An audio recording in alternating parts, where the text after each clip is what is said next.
Hello friends, कैसे हो आप सब। लास्ट क्लास में हमने cell membrane and cell wall के बारे में कंप्लीट पढ़ा था। अब हमें इससे आगे देखना है। लास्ट क्लास में हमने आपको बताया था कि एक सेल होती है। सेल के अंदर बहुत सारे सेल ऑर्गेनेलिज होते हैं, जैसे mitochondria, ribosome, lysosome, centrosome, endoplasmic reticulum, Golgi body, microbodies होते हैं, न्यूक्लियस होता है, वैक्यूल्स होता है, और भी बहुत सारे इसके अंदर एक सेल ऑर्गेनेलिज होते हैं, कोशिकांग होते हैं। तो हमें इन सब कोशिकांग को एक एक करके डिटेल में पढ़ना है। तो सबसे पहले हम पढ़ेंगे माइटोकॉन्ड्रिया को।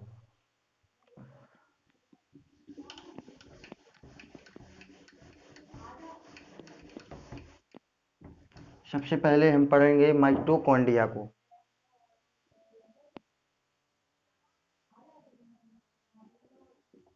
माइटोकॉन्ड्रिया अक्सर एग्जाम में पूछा गया है कि माइटोकॉन्ड्रिया को हिंदी में क्या कहते हैं। माइटोकॉन्ड्रिया को हिंदी में सूत्रकणिका कहते हैं।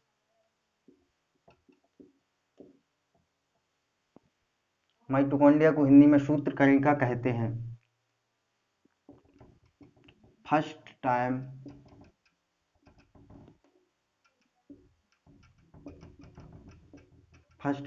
ऑब्जर्व्ड बाय, सबसे पहले देखा। माइटोकॉन्ड्रिया को सबसे पहले किसने देखा? माइटोकॉन्ड्रिया को सबसे पहले किसने देखा? माइटोकॉन्ड्रिया को सबसे पहले कॉलिकर ने देखा। माइटोकॉन्ड्रिया को सबसे पहले कॉलिकर नामक एक साइंटिस्ट है, इन्हें देखा। किस में देखा? इंसेक्ट्स की मसल में। इंसेक्ट की मसल में। मसल का हिंदी होता है मांसपेशियां। माइटोकॉन्ड्रिया को हिंदी में कहते हैं सूत्रकणिका। फर्स्ट टाइम ऑब्जर्व बाइट, यानी माइटोकॉन्ड्रिया को सबसे पहले देखा। माइटोकॉन्ड्रिया को सबसे पहले किसने देखा? कॉलिकर नामक साइंटिस्ट ने देखा। किस में देखा? इंसेक्ट की मसल में। जो कीड़े मकोड़े होते हैं, जो कीड़े होते हैं, उनकी मांसपेशी से इनने एक सेल उठाई, उसमें माइटोकॉन्ड्रिया को सबसे पहले इनने देखा है, कॉलिकर ने। अब माइटोकॉन्ड्रिया की डिस्कवरी किसने की? माइटोकॉन्ड्रिया की खोज किसने की? डिस्कवरी का हिंदी होता है खोज। माइटोकॉन्ड्रिया की डिस्कवरी की किसने की? तो दो वैज्ञानिक हैं, एक का नाम है अल्टमैन प्लस फ्लेमिंग ने। अल्टमैन प्लस फ्लेमिंग ने माइटोकॉन्ड्रिया की खोज की है, डिस्कवरी की है। अब बात करते हैं हम कि माइटोकॉन्ड्रिया का नाम किसने रखा। जो माइटोकॉन्ड्रिया नाम दिया गया वो कौन से वैज्ञानिक ने दिया? तो आप नाम नोट करो एक तरफ से। सबसे पहले आए फ्लेमिंग नामक साइंटिस्ट। सबसे पहले आए फ्लेमिंग नामक साइंटिस्ट। इन भाई साहब ने कहा कि माइटोकॉन्ड्रिया का नाम सबसे पहले फिला रख दो। इसका नाम क्या रख दो? फिला रख दो। जो फ्लेमिंग नाम साइंटिस्ट आए सबसे पहले, इनने कहा कि इसका नाम क्या रख दो? फिला रख दो। फिर इसके बाद आए अल्टमैन। इसके बाद आए अल्टमैन आए, इनने कहा इसका नाम फिला नहीं होना चाहिए। अल्टमैन ने कहा इसका नाम फिला नहीं होना चाहिए, इसका नाम बायोप्लास्ट होना चाहिए। इसका नाम क्या होना चाहिए? बायोप्लास्ट होना चाहिए। इतना आप नोट करो। नोट करो इतना आप। बिल्कुल मोस्ट इम्पोर्टेंट क्वेश्चन है, एग्जाम में आए हुए हैं। अक्सर बच्चे इसी में कंफ्यूज रहते हैं कि माइटोकॉन्ड्रिया की खोज किसने की। कभी वो पूछ लेता है कि कॉलिकर भी ऑप्शन में दे देता है। तो हमें अच्छे से पहले क्वेश्चन को पढ़ना है, फिर उस पर टिक करना है। तो बिल्कुल आराम से उतारिए आप।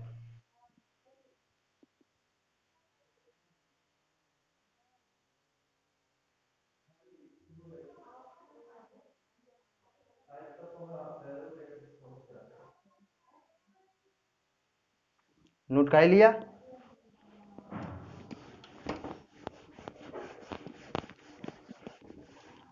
बिल्कुल पेशेंस के साथ आप पढ़ते रहिए। पेशेंस रखो, थोड़ी पेशेंस रखना सीखो। आराम आराम से चीज़ों को समझना सीखो।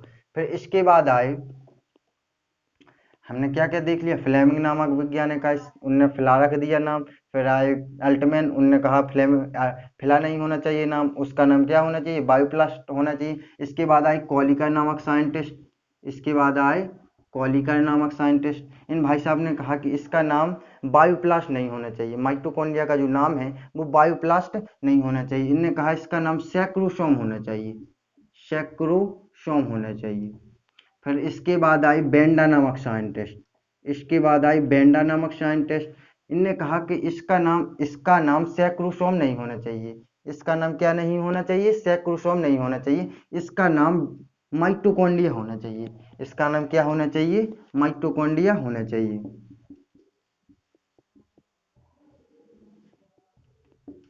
इसका नाम माइटोकॉन्ड्रिया होना चाहिए। तो बिल्कुल आपको याद कर लेना है कि जो माइटोकॉन्ड्रिया का नाम दिया है, जो माइटोकॉन्ड्रिया नाम दिया है वो किसने दिया है, बेंडा नामक साइंटिस्ट ने दिया है। जो माइटोकॉन्ड्रिया नाम दिया है वो कौन से वैज्ञानिक ने दिया है, बेंडा नामक साइंटिस्ट ने दिया है। ये देख ली हमने, इसकी डिस्कवरी, खोज किसने की, सबसे पहले किसने देखा माइटोकॉन्ड्रिया को और नाम किसने दिया।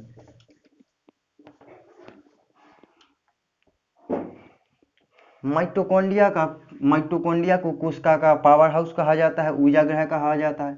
माइटोकॉन्ड्रिया को पावर हाउस या एनर्जी हाउस, हिंदी में लिखेंगे ऊर्जा गृह।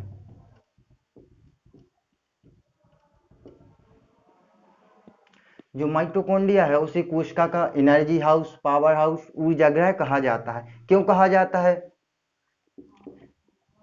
माइटोकॉन्ड्रिया के अंदर चलता है क्रेब्स चक्र, माइटोकॉन्ड्रिया के अंदर चलता है क्रेब्स नामक चक्र। कौन सा चक्र, क्रेब्स नामक चक्र चलता है, इंग्लिश में बोलेंगे क्रेब्स साइकिल चलती है। माइटोकॉन्ड्रिया के अंदर क्रेब्स नामक साइकिल चलती है, जिससे एनर्जी उत्पन्न होती है, एनर्जी बनती है।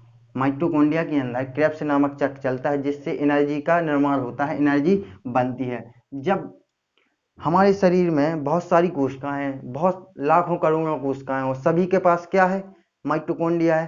तो जो एनर्जी है वो बहुत अधिक एक्सेसिव लेवल पर बनेगी एनर्जी। जो सभी कोशिकाओं के पास माइटोकॉन्ड्रिया है तो बहुत अधिक एनर्जी बनेगी, इसलिए जो माइटोकॉन्ड्रिया है उसे एनर्जी, कोशिका का पावर हाउस या एनर्जी हाउस कहा जाता है, कोशिका का एनर्जी हाउस कहा जाता है माइटोकॉन्ड्रिया को। इतना आपको समझ में आया। अब जो माइटोकॉन्ड्रिया होता है, नोट करते चलो ये पॉइंट, माइटोकॉन्ड्रिया के ही हम लिखवाएंगे। जो माइटोकॉन्ड्रिया है, ये सबसे पहले हम लिखते हैं जो माइटोकॉन्ड्रिया, इसकी आंतरिक दीवारों को क्या कहते हैं। तो माइटोकॉन्ड्रिया की जो आंतरिक दीवारें होती हैं, आंतरिक दीवारें इंग्लिश में बोलेंगे, जो माइटोकॉन्ड्रिया की इंटरनल वॉल होती हैं, इंटरनल वॉल्स होती हैं, आंतरिक दीवारें होती हैं, उनको हम क्रिस्टी कहते हैं। क्या कहते हैं, क्रिस्टी। मोस्ट इंपोर्टेंट क्वेश्चन, जो माइटोकॉन्ड्रिया की आंतरिक दीवारें होती हैं, इंटरनल वॉल्स होती हैं, उन्हें हम क्रिस्टी कहते हैं। क्या कहेंगे, क्रिस्टी कहेंगे। जो माइटोकॉन्ड्रिया है ये डबल मेम्ब्रेन सेल ऑर्गेनेली है, डबल मेम्ब्रेन सेल ऑर्गेनेली है। Mitochondria double membrane cell organelle है, दोहरी झिल्ली वाला कोशिकांग है। जो माइटोकॉन्ड्रिया है वो दोहरी झिल्ली वाला कोशिकांग है। अब 3 पॉइंट यहां से आप नोट करना है, बिल्कुल मोस्ट इंपोर्टेंट 3 पॉइंट नोट करना है आपको। क्या नोट करना है, जो डबल मेम्ब्रेन वाली सेल ऑर्गेनेली है वो 3 है। एक कोशिका के अंदर 3 डबल मेम्ब्रेन सेल ऑर्गेनेली है, 3 डबल मेम्ब्रेन सेल ऑर्गेनेली होते हैं। सबसे पहले माइटोकॉन्ड्रिया, जिनमें से एक है माइटोकॉन्ड्रिया, माइटोकॉन्ड्रिया में डबल मेम्ब्रेन पाई जाती है। फिर इसके बाद न्यूक्लियस, न्यूक्लियस में भी डबल मेम्ब्रेन पाई जाती है, और क्लोरोप्लास्ट, क्लोरोप्लास्ट में भी डबल मेम्ब्रेन पाई जाती है। तो ये 3 ऐसी ऑर्गेनेलीज हैं जो डबल मेम्ब्रेन सेल ऑर्गेनेलीज हैं, दोहरी झिल्ली वाले कोशिकांग हैं, माइटोकॉन्ड्रिया, न्यूक्लियस, क्लोरोप्लास्ट। ये 3 ऐसे सेल ऑर्गेनेलीज हैं जिनमें दोहरी झिल्ली पाई जाती है। हमने एक और बताया था, वो ऑर्गन नहीं है, वो जो सेल मेम्ब्रेन पाई जाती है वो भी डबल मेम्ब्रेन वाली होती है, वो एक अलग कॉन्सेप्ट है। नोट करो इसको।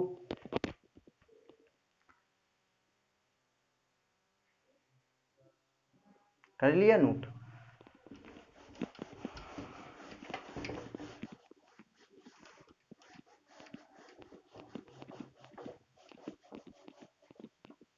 सूत्रकणिका।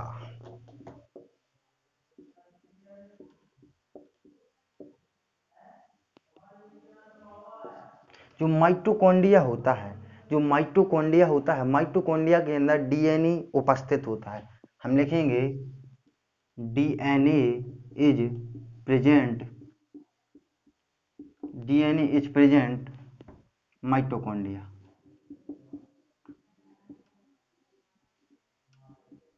हिंदी में लिखेंगे जिनको लिखना है, माइटोकॉन्ड्रिया के अंदर डीएनए उपस्थित होता है। माइटोकॉन्ड्रिया के अंदर क्या डीएनए उपस्थित होता है। कई लोग पूछेंगे कि डीएनए का फुल फॉर्म क्या होता है, तो अभी आपको अगर अभी जानना हो तो जान लीजिए। डाई न्यूक्लिक एसिड होता है, di nucleic acid.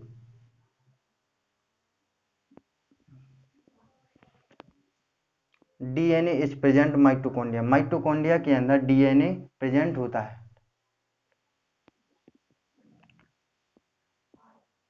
Full form आप लिख लो।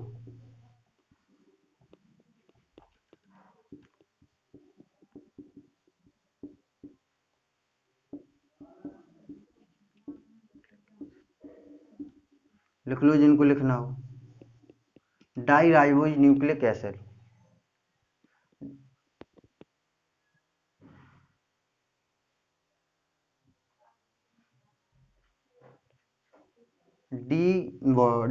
डाई राइबोज न्यूक्लिक एसिड लिखो या deoxyribose nucleic acid लिखो।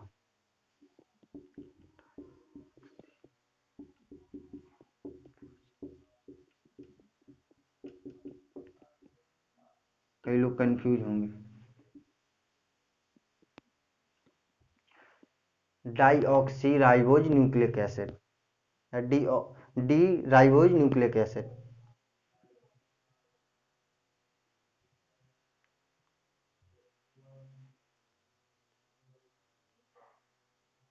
हो गया इतना? नोट कर लो। डीएनए प्रेजेंट होता है माइटोकॉन्ड्रिया के अंदर, डीएनए उपस्थित होता है। अब जो माइटोकॉन्ड्रिया का डीएनए होता है, वो ऐसे ऐसे सर्कुलर होता है, गोल होता है, ऐसे ऐसे सिंगल हेलिक्स का होता है, सिंगल हेलिक्स और सर्कुलर होता है, एक कुंडलित गोल होता है।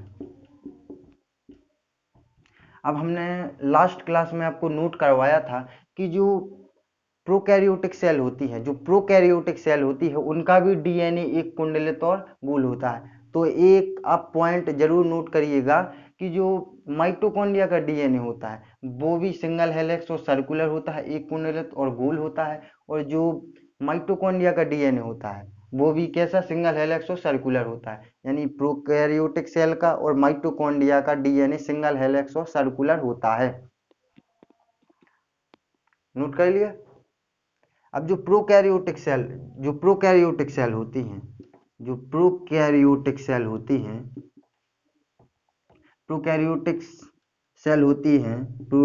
प्रोकैरियोटिक सेल इज नहीं, ऐसा नहीं। प्रोकैरियोटिक सेल में माइटोकॉन्ड्रिया हमेशा क्या होता है, अनुपस्थित होता है। प्रोकैरियोटिक सेल में माइटोकॉन्ड्रिया अनुपस्थित होता है, absent, ऐसा लिखो, absent। जो प्रोकैरियोटिक सेल होती है उनमें माइटोकॉन्ड्रिया absent होता है, और जो यूकैरियोटिक सेल होती हैं, जो यूकैरियोटिक सेल होती हैं उनमें माइटोकॉन्ड्रिया प्रेजेंट रहता है। ये आप लिखो। जो प्रोकैरियोटिक सेल होती है उनमें माइटोकॉन्ड्रिया एब्सेंट रहता है और जो यूकैरियोटिक सेल होती है उनमें माइटोकॉन्ड्रिया प्रेजेंट रहता है। आप नोट करो। कर लिया note?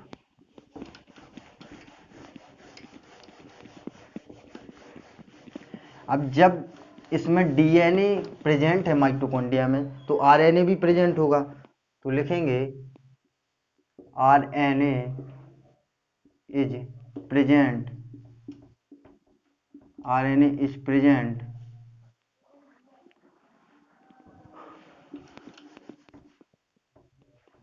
RNA is present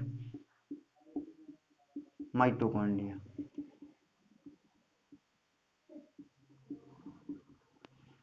RNA उपस्थित होता है माइटोकॉन्ड्रिया के अंदर। जो माइटोकॉन्ड्रिया होता है उसमें आरएनए उपस्थित होता है।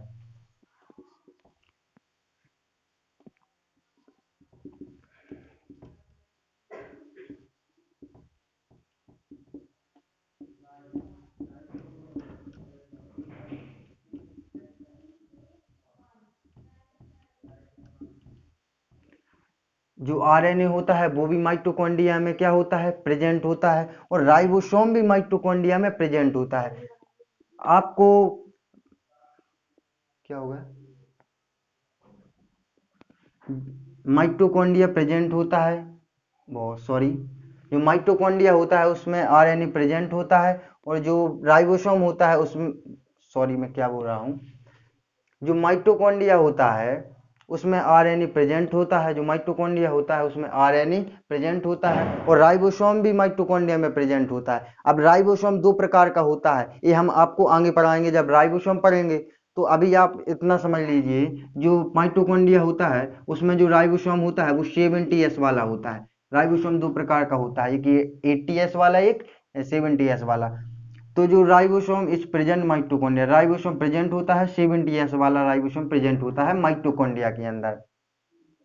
अब हमने लास्ट क्लास में आपको पढ़ाया था कि जो प्रोकैरियोटिक सेल होती है, जो प्रोकैरियोटिक सेल होती हैं उसमें भी 70S वाला राइबोसोम प्रेजेंट होता है और माइटोकॉन्ड्रिया के अंदर भी 70S वाला राइबोसोम प्रेजेंट होता है। ये बात आप नोट करिएगा कि जो माइटोकॉन्ड्रिया होता है उसमें भी 70S वाला राइबोसोम प्रेजेंट होता है और जो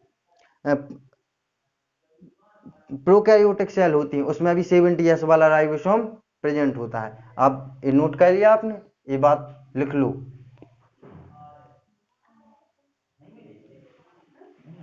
अब आरएनए आप समझना, आप आरएनए, जो आरएनए है, आरएनए राइबोसोम की सहायता से, आरएनए राइबोसोम की सहायता से प्रोटीन का निर्माण करता है। जो आरएनए है, कहाँ लिख दे, यहाँ लिख,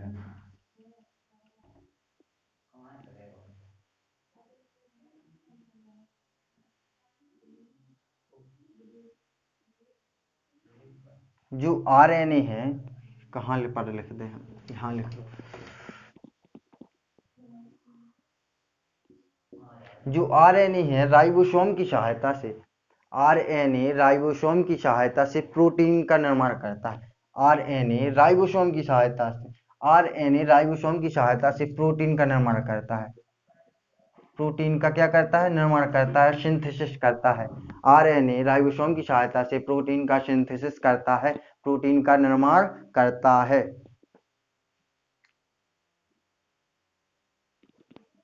आई बात समझ में? लिखें नेक्स्ट पॉइंट। जो माइटोकॉन्ड्रिया होता है, हमने देखा कि माइटोकॉन्ड्रिया में राइबोसोम प्रेजेंट है, आरएनए प्रेजेंट है, डीएनए प्रेजेंट है। अब इसमें जितनी ऑर्गेनेलीज की जरूरत है, जितने भी अंगों की जरूरत है, वो सारे अंग इसमें अवेलेबल हैं। जो माइटोकॉन्ड्रिया होता है, माइटोकॉन्ड्रिया को सेमी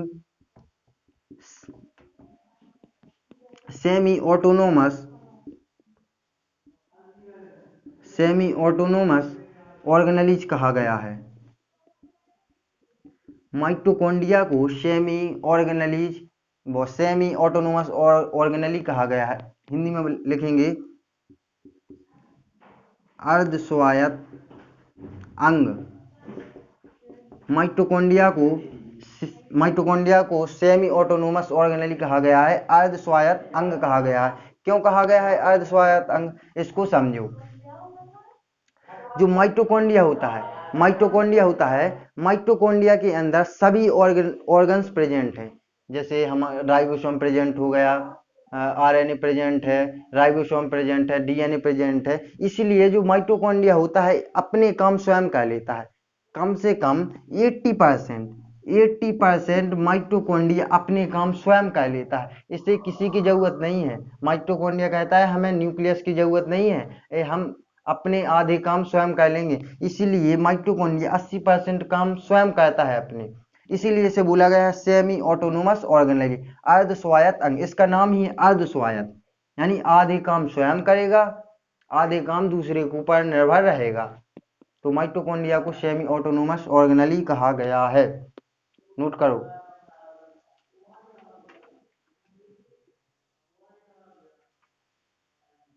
कर लिया?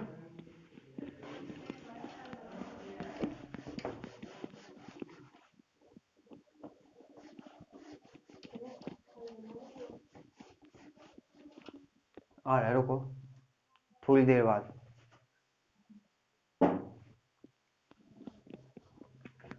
नेक्स्ट पॉइंट लिखें, फर्स्ट ओरिजिनेटेड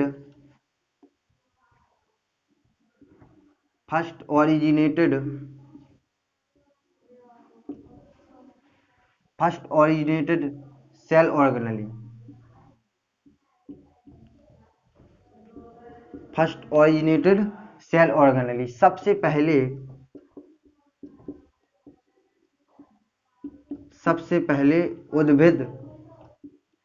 उद्भिद कोशिकांग। सबसे पहले उद्भिद कोशिकांग।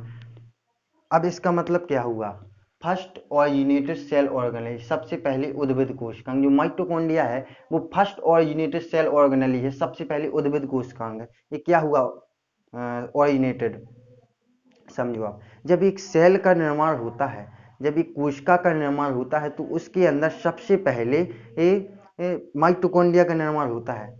इसीलिए जो माइटोकॉन्ड्रिया, इसको बोला गया फर्स्ट ओरिजिनेटेड सेल ऑर्गेनेली। एक सेल के अंदर सबसे पहले माइटोकॉन्ड्रिया का निर्माण होता है, इसके बाद सभी ऑर्गेनेली बनेंगे, जैसे न्यूक्लियस होगा, इसके बाद बनेंगे। सबसे पहले कौन बनेगा, माइटोकॉन्ड्रिया बनेगा। इसलिए माइटोकॉन्ड्रिया को फर्स्ट ओरिजिनेटेड सेल ऑर्गेनेली कहा गया, सबसे पहले उद्भिद कोशिकांग कहा गया है। आपने नोट कर लिया?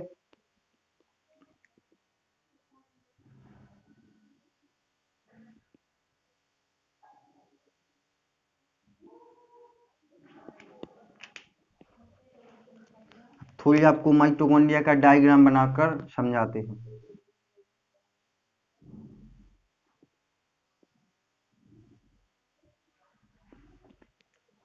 ऊपर वाला नोट कर लिया?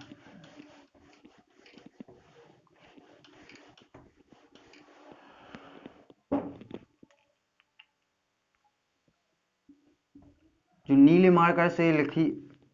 मार्कर से अंदर वाली मेम्ब्रेन है, इसको बोलते हैं हम इनर मेम्ब्रेन।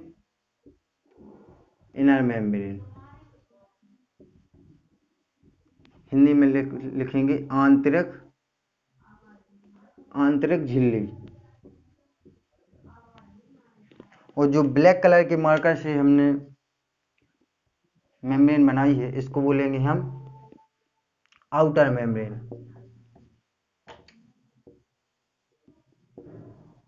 आउटर मेम्ब्रेन, बाहरी झिल्ली,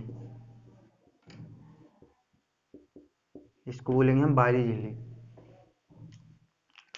अब जो इनर मेम्ब्रेन के, समझना, इनर मेम्ब्रेन के की जो आंतरिक परत है, इनर मेम्ब्रेन की जो आंतरिक परत है, जो ब्लैक कलर के मार्कर से आपको दिख रही होगी,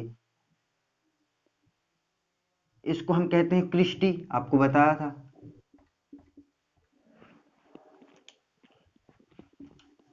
इसको कहते हैं हम क्रिस्टी।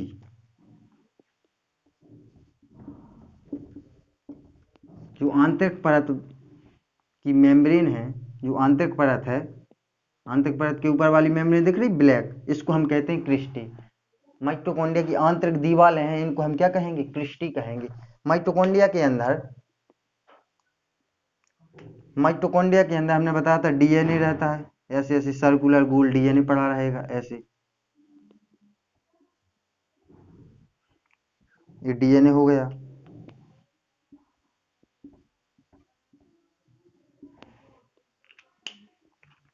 ऐसे ऐसे ऐसे राइबोसोम पड़े होते हैं डॉट टाइप के, ये राइबोसोम्स हैं, डॉट टाइप के रफ एरिया पर राइबोसोम पड़े रहते हैं।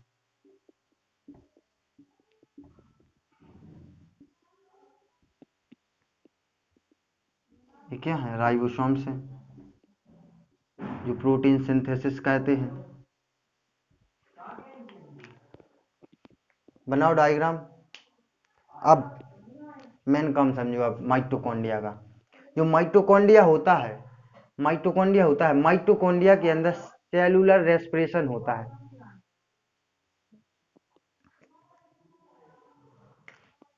नोट करो, अपने नोट करो।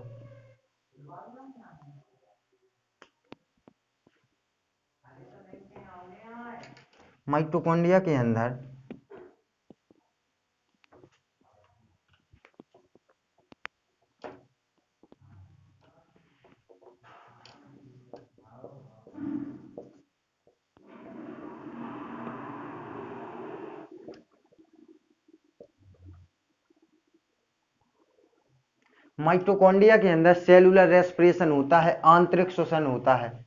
आंतरिक श्वसन बोलो या कोशिकीय श्वसन बोलो, सेलुलर रेस्पिरेशन हिंदी में लिख लें जिनको लिखना हो।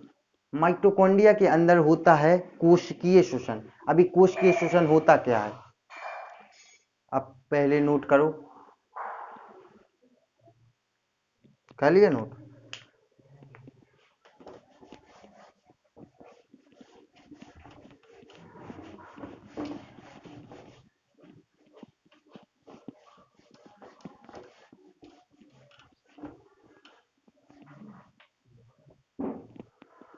हमने अभी बताया माइटोकॉन्ड्रिया के अंदर होता है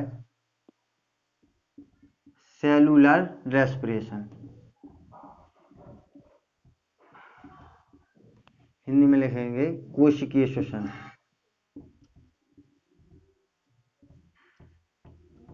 माइटोकॉन्ड्रिया के अंदर होता है सेलुलर रेस्पिरेशन, कोशिकीय श्वसन।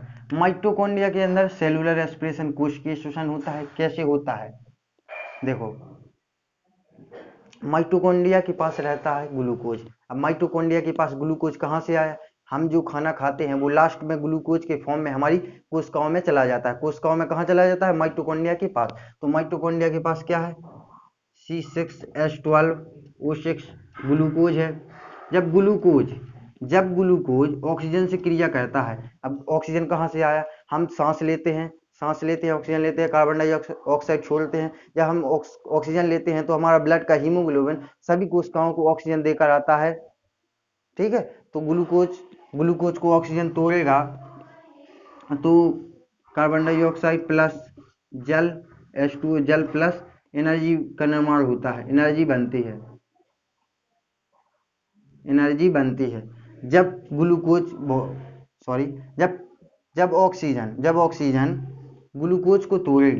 ऑक्सीजन ग्लूकोज को तोड़ेगी तो कार्बन डाइऑक्साइड प्लस जल प्लस एनर्जी का निर्माण होगा। एनर्जी जो हमारे माइटोकॉन्ड्रिया में एनर्जी बनती है वो एटीपी के रूप में बनती है। किसके रूप में बनती है? एटीपी के रूप में बनती है। एटीपी का फुल फॉर्म लिख लें आप, ATP adenosine triphosphate, adenosine triphosphate. Oxygen ने ग्लूकोज को तोड़ा तो बनी कार्बन डाइऑक्साइड, जल प्लस एनर्जी एटीपी के रूप में बनती है, जिसका फुल फॉर्म होता है एडिनोसिन ट्राइफॉस्फेट। अब फिर यही क्रिया होगी, क्या होगी? कार्बन डाइऑक्साइड को हीमोग्लोबिन लेकर जाएगा, बाहर कर देगा, ऑक्सीजन लेकर फिर आएगा। जल की हमारे शरीर में आवश्यकता होती है, वो एनर्जी से हम क्या करेंगे? खेलेंगे, खाएंगे, पिएंगे, ठीक है।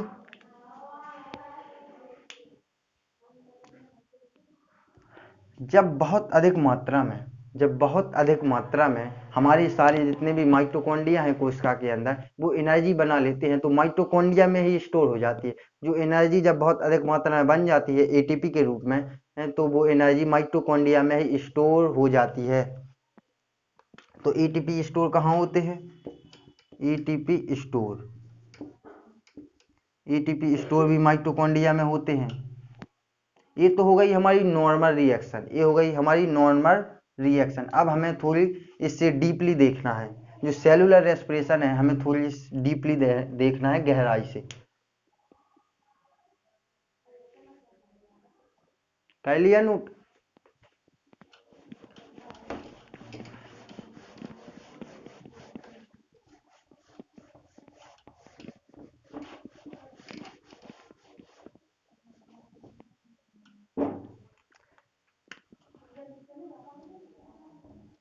नोट करें रेस्पिरेशन। रेस्पिरेशन को कहते हैं हम श्वसन।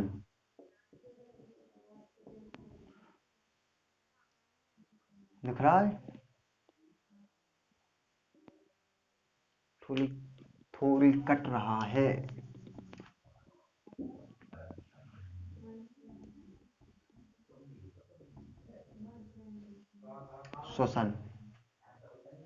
श्वसन दो प्रकार का होता है। श्वसन कितने प्रकार का होता है? दो प्रकार का होता है। एक होता है एक्सटर्नल रेस्पिरेशन, एक होता है एक्सटर्नल रेस्पिरेशन, हिंदी में बोलेंगे बाह्य श्वसन।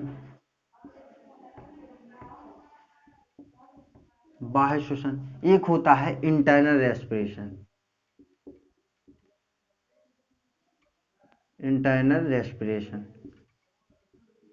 आंतरिक श्वसन। श्वसन दो प्रकार का होता है, एक होता है एक्सटर्नल रेस्पिरेशन बाह्य श्वसन, एक होता है इंटरनल रेस्पिरेशन आंतरिक श्वसन। अब जो एक्सटर्नल रेस्पिरेशन है, बाह्य श्वसन है, जो बाह्य श्वसन है ये होता है लंग्स में, फेफड़ों में। तो हमें ये यहाँ नहीं पढ़ना है, ये पढ़ेंगे हम रेस्पिरेटरी सिस्टम में, श्वसन तंत्र में। ये बाह्य श्वसन एक्सटर्नल रेस्पिरेशन होता कैसे है? कार्बन डाइऑक्साइड ली, छोड़ दी, ऑक्सीजन ली, कार्बन डाइऑक्साइड छोड़ दी, ये हो गया कौन? बाह्य श्वसन। जो आंतरिक श्वसन होता है, इंटरनल श्वसन होता है, ये कहाँ होता है? ये होता है सेल में, ये होता है कोशिका में। कोशिका में कहाँ होता है? तो ये कोशिका में होता है माइटोकॉन्ड्रिया में। कोशिका में कहाँ होगा? तो ये होगा माइटोकॉन्ड्रिया में। इसे ही बोलते हैं इंटरनल रेस्पिरेशन को, सेलुलर रेस्पिरेशन, आंतरिक श्वसन, कोशिकीय श्वसन, इसे ही बोलते हैं। नोट करो, हमें केवल ये पढ़ना है, ये वाला पढ़ना है। आंतरिक रेस्पिरेशन बोलो या सेलुलर रेस्पिरेशन बोलो, हमें ये वाला पढ़ना है। कर लिया नोट? अब हम हेडिंग डालेंगे इंटरनल रेस्पिरेशन।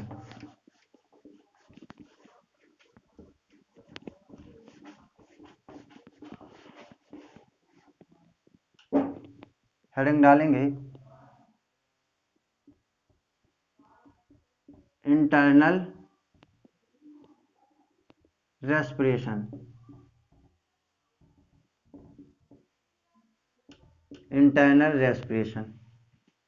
आंतरिक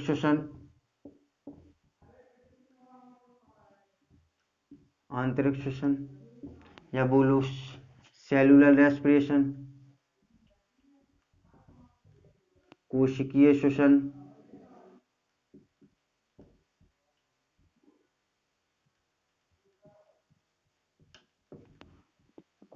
श्वसन, ये कहाँ होता है? ये होता है सेल के अंदर, कोशिका के अंदर। ये होता है कोशिका के अंदर। कोशिका के अंदर कहाँ होता है? तो कोशिका के अंदर होता है माइटोकॉन्ड्रिया से। इससे हमें क्या प्राप्त होती है? जब ये कोई सेलुलर रेस्पिरेशन होता है तो इससे हमें क्या प्राप्त होता है? तो इससे हमें एनर्जी प्राप्त होती है। क्या प्राप्त होती है? एनर्जी, ऊर्जा प्राप्त होती है। ऊर्जा किस रूप में प्राप्त होती है? हमने बताया था माइटोकॉन्ड्रिया में एनर्जी एटीपी के रूप में प्राप्त होती है। इतना आप नोट करो। तब तक हम इसे में इंक डाल लें।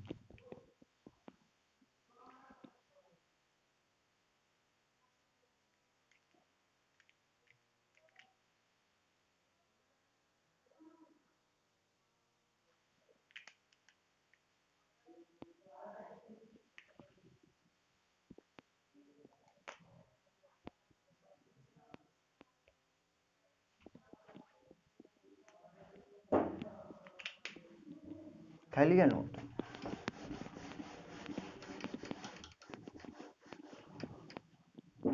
जो इंटरनल रेस्पिरेशन होता है ये दो प्रकार का होता है, समझना। एक होता है एनारोबिक,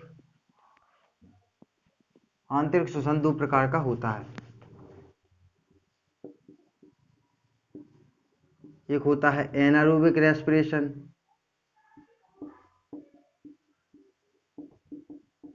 एनारोबिक हिंदी में बोलेंगे अनोक्सीय श्वसन, अनोक्सीय श्वसन। एक होता है एरोबिक, एरोबिक रेस्पिरेशन,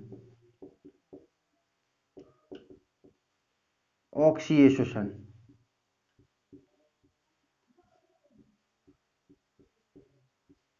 श्वसन दो प्रकार का होता है, इंटरनल श्वसन या कोशिकीय श्वसन दो प्रकार का होता है। एक होता है एनारोबिक रेस्पिरेशन, आंतरिक अनऑक्सीय श्वसन। एक होता है एरोबिक रेस्पिरेशन, ऑक्सीय श्वसन। जो एनारोबिक रेस्पिरेशन होता है, अनऑक्सीय श्वसन होता है, इसमें ऑक्सीजन की आवश्यकता नहीं होती, इसमें ऑक्सीजन की आवश्यकता नहीं होती। इसका नाम ही है अनऑक्सी रेस्पिरेशन, अनऑक्सीय श्वसन। और जो एरोबिक रेस्पिरेशन होता है, ऑक्सीय श्वसन होता है, इसमें ऑक्सीजन की आवश्यकता होती है, इसमें ऑक्सीजन की आवश्यकता होती है, इसमें ऑक्सीजन की आवश्यकता होती है। तो सबसे पहले हम देखेंगे एनारोबिक रेस्पिरेशन।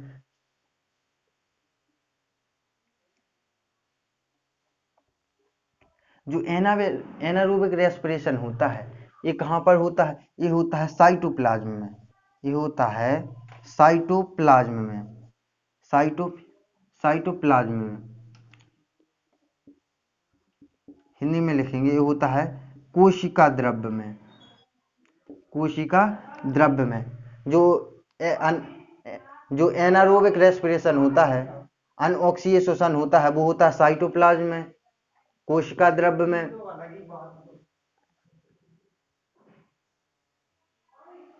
इतना आप नोट करो।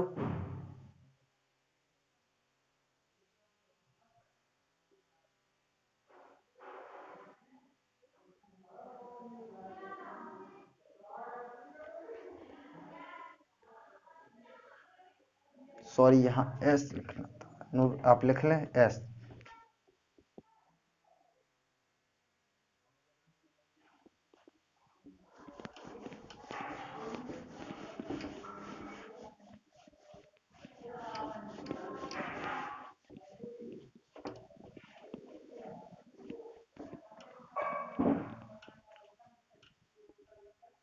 जो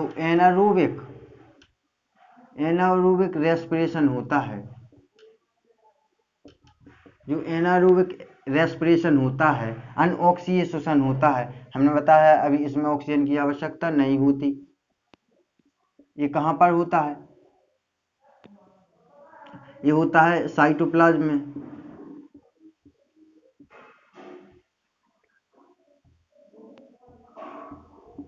ये होता है साइटोप्लाज्म में। हिंदी में लिखेंगे कोशिका द्रव्य में, कोशिका द्रव्य में। अभी कोशिका द्रव्य क्या होता है? ये कोशिका होती है, कोशिका के अंदर एक लिक्विड भरा होता है, फ्लूइड भरा होता है, जिसे हम बोलते हैं साइटोप्लाज्म में। तो कोशिका के पास रहता है ग्लूकोज, अभी हमने आपको बताया था कोशिका के पास क्या रहता है? ग्लूकोज।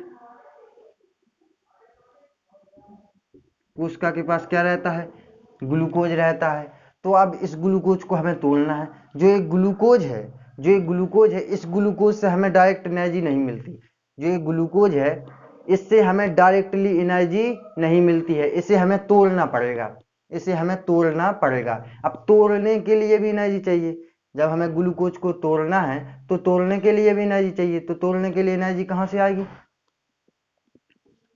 तो कोशिका जो सेल होती है, जो कोशिका होती है वो 4 एटीपी 4 एटीपी का निर्माण करती है, 4 एटीपी का क्या करती है? निर्माण करती है। किस लिए? ताकि जो ये ग्लूकोज है ये टूट सके, ताकि जो ये ग्लूकोज है ये ग्लूकोज क्या हो सके? टूट सके।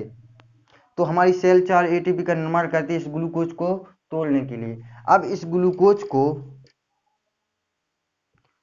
ग्लूकोज को तोड़ा जाता है पाइरूविक एसिड में, पाइरूविक एसिड में, पाइरूविक अम्ल में। कितने पाइरूविक अम्ल में? 2 पाइरूविक अम्ल में, 2 पाइरूविक एसिड में तोड़ा जाता है ग्लूकोज को। अब जब ग्लूकोज को पाइरूविक अम्ल में तोड़ा जाता है, जब ग्लूकोज को पाइरूविक अम्ल में तोड़ा जाता है तो एक क्रिया होती है जिसे कहते हैं ग्लाइकोलाइसिस। जब ग्लूकोज को पाइरूविक एसिड में तोड़ा जाता है, जब ग्लूकोज को पाइरूविक एसिड में तोड़ा जाता है तो तोड़ने के फलस्वरूप एक क्रिया होती है, तोड़ने के फलस्वरूप एक क्रिया होती है जिसे कहते हैं ग्लाइकोलाइसिस, जिसे कहते हैं ग्लाइकोलाइसिस। जब ग्लूकोज को पाइरूविक अम्ल में तोड़ा जाता है, समझना, जब ग्लूकोज को पाइरूविक अम्ल में तोड़ा जाता है तो एक ग्लाइकोलाइसिस की क्रिया होती है। इस क्रिया के फलस्वरूप ही ग्लूकोज को पाइरूविक एसिड में तोड़ा जाता है। जब ग्लूकोज को पाइरूविक एसिड में तोड़ा जाता है तो ग्लाइकोलाइसिस क्रिया होती है। इस ग्लाइकोलाइसिस क्रिया में 2 एटीपी खर्च होते हैं। कितने एटीपी खर्च होते हैं? 2 एटीपी खर्च होते हैं। यहां बन जाएगा 2 एटीपी। जब ग्लाइकोलाइसिस की क्रिया होती है तो 2 एटीपी खर्च हो जाते हैं। कितने एटीपी खर्च हो जाते हैं? 2 एटीपी खर्च हो जाते हैं। तो बनाया था कोशिका ने ग्लूकोज को तोड़ने के लिए 4 एटीपी, 2 एटीपी ग्लाइकोलाइसिस की क्रिया में चले गए। कितने एटीपी बच गए? 2 एटीपी का क्या हो गया? हमें लाभ हो गया। तो ये बचा कर रखने हैं हमें एटीपी, आगे काम आएंगे। यहाँ हो गया हमारा एनारोबिक रेस्पिरेशन खत्म। जो अनऑक्सीजन हो गया वो यहाँ पूरा कंप्लीट हो गया। अब हमें चलना है ऑक्सीजन में, एरोबिक श्वसन में। तो इतना आप नोट करो।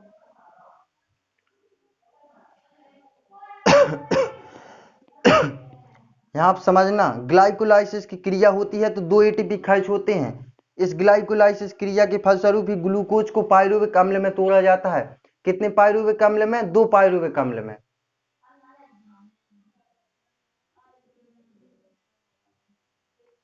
कर लिया नोट? जो पाइरूविक एसिड है वो ग्लूकोज का ही एक रूप है, ध्यान रखना। जो पाइरूविक एसिड है वो ग्लूकोज का ही एक क्या है? रूप है। जब ग्लूकोज को तोड़ा जाता है तो पाइरूविक एसिड बनता है। अब हमें देखना है एरोबिक रेस्पिरेशन। हिंदी में क्या बोलेंगे? अभी हमने लिखवाया था ऑक्सीजन, वो ऑक्सीजन। इसमें ऑक्सीजन की आवश्यकता होती है। इस श्वसन में ऑक्सीजन की क्या होती है? आवश्यकता होती है। और जो एरोबिक रेस्पिरेशन होता है, ऑक्सीजन होता है, ये होता है माइटोकॉन्ड्रिया के अंदर। ये होता है माइटोकॉन्ड्रिया के अंदर। अब माइटोकॉन्ड्रिया कहाँ रहता है? एक कोशिका होती है, कोशिका के अंदर एक माइटोकॉन्ड्रिया होता है। तो जो एरोबिक रेस्पिरेशन होता है, ऑक्सीजन होता है, वो माइटोकॉन्ड्रिया के अंदर होता है। हमारे यहाँ कितने पाइरूविक एसिड में तोड़ा गया था ग्लूकोज को? 2 पाइरूविक एसिड में ग्लूकोज को तोड़ा गया था। ये पाइरूविक एसिड लिखा है, पाइरूविक एसिड। ग्लूकोज को 2 पाइरूविक एसिड में तोड़ा गया था। ये 2 पाइरूविक एसिड लिखा है शॉर्ट। ग्लूकोज को 2 पाइरूविक एसिड में तोड़ा गया था। किसने तोड़ा था? ग्लाइकोलाइसिस की क्रिया हुई थी तो ग्लूकोज को किसमें? पाइरूविक एसिड में तोड़ा गया था, 2 पाइरूविक एसिड में। अब माइटोकॉन्ड्रिया पाइरूविक एसिड को तोड़ेगा। जो माइटोकॉन्ड्रिया है, ये तोड़ेगा किसको? पायरुविक एसिड को, पायरुविक अम्ल को, जो माइटोकॉन्ड्रिया है वो किसे तोड़ेगा, पायरुविक अम्ल को तोड़ेगा। कितने पायरुविक अम्ल को तोड़ेगा, 2 पायरुविक अम्ल को। जब माइटोकॉन्ड्रिया एक पायरुविक एसिड को तोड़ता है, जब माइटोकॉन्ड्रिया एक पायरुविक एसिड को तोड़ता है तो 18 एटीपी का निर्माण होता है, 18 एटीपी का निर्माण होता है। जब माइटोकॉन्ड्रिया दूसरा एटीपी को तोड़ता है, जब माइटोकॉन्ड्रिया दूसरे एटीपी को तोड़ता है तो 18 एटीपी का निर्माण होता है। तो कितने हो गए, 18 कितने हो गए, 36 एटीपी हो गए। क्या हमें 36 एटीपी से ऊर्जा मिलेगी, नहीं मिलेगी, हमें ऊर्जा मिलती है 38 एटीपी से। तो 2 एटीपी की हमें कमी पड़ रही है। तो हमने बताया था कि हमें 2 एटीपी का लाभ हुआ था। कहाँ पर हुआ था, जब ग्लाइकोलाइसिस की क्रिया हुई थी, हमारी कोशिका ने 4 एटीपी बनाया था ग्लूकोज को तोड़ने के लिए, जिसमें 2 एटीपी खर्च हो गए, हमारे 2 एटीपी क्या हो गए, बच गए। तो 2 एटीपी हम यहाँ ऐड करेंगे, कितने हो गए, टोटल हो गए 38 एटीपी, 38 एटीपी। कितने हो गए, 38 एटीपी। 38 एटीपी एक ग्लूकोज का निर्माण करेगा, 38 एटीपी एक ग्लूकोज का निर्माण करेगा, 38 एटीपी एक ग्लूकोज का निर्माण करेगा और एक ग्लूकोज से हमें एनर्जी मिल जाएगी। आपका पूरी तरह से जो इंटरनल रेस्पिरेशन है पूरी तरह से समाप्त हो गया। आपका ये पूरा का पूरा माइटोकॉन्ड्रिया समाप्त हो गया, पूरा का पूरा माइटोकॉन्ड्रिया फिनिश हो गया। हमें 38 एटीपी से एक ग्लूकोज मिलता है और उस एक ग्लूकोज से हमें क्या मिलती है, एनर्जी मिलती है। इसलिए हम हंसते हैं, खेलते हैं, सोते हैं, ठीक है, अपने पूरे दिन की दिनचर्या करते हैं इसी ग्लूकोज की वजह से। 38 एटीपी मिलाकर एक ग्लूकोज का निर्माण करते हैं और इस एक ग्लूकोज से हमें क्या मिलती है, ऊर्जा, एनर्जी प्राप्त होती है। हमारा पूरी तरह से इंटरनल रेस्पिरेशन खत्म हो चुका है, यानी हमारा जो टॉपिक था माइटोकॉन्ड्रिया, जो माइटोकॉन्ड्रिया पूरी तरह से खत्म हो चुका है। अब हमें नेक्स्ट और सेल ऑर्गेनेलिज को पढ़ना है। तो आज के लिए इतना ही रखते हैं, मिलते हैं नेक्स्ट वीडियो में। वीडियो को लाइक शेयर सब्सक्राइब जरूर करें। तो आज के लिए इतना ही।